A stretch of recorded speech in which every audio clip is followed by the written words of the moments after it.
আজকে কিসের জন্য আমাদের এত আয়োজন? হ্যালো বন্ধুরা, কেমন আছো তোমরা সবাই?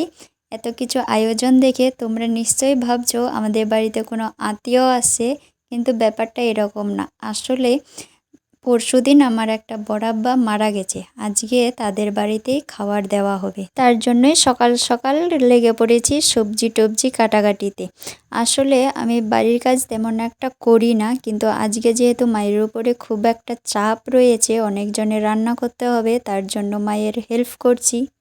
আর এই সবজি কাটাকাটি মাংস কাটাকাটি আমাকে খুব ভালো লাগে তাই। আর এই কোয়াশটা হাতে নেওয়ার পর আমি ভীষণ চিন্তায় পড়ে যাই যে এটা ছিলবো কিভাবে আর কাটবো কিভাবে। আসলে এই কোয়াশ আমি কোনোদিনও কাটিনি। তারপর ঝটপট সবজি কাটার পরে চলে গেলাম সবজিগুলো ধুয়ে দিতে, কারণ মায়ের তো আজকে খুব চাপ, রান্না করতেই ব্যস্ত। তার জন্য ভাবলাম আমি একটু হেল্প করে দিই, সবজিগুলো ধুয়ে দিই।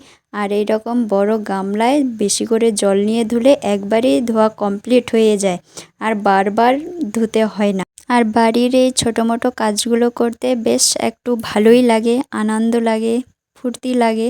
আর বাড়ির কাজ তো সবাইকে করতেই হবে একটু আধটু। তারপরে আমি সবজিগুলো ধুয়ে বসে গেলাম পোলট্রির চামড়া নিতে। আসলে এগুলো পরিষ্কার করতে যতটাই ঝামেলা, ততটাই খেতে খুব সুস্বাদু লাগে।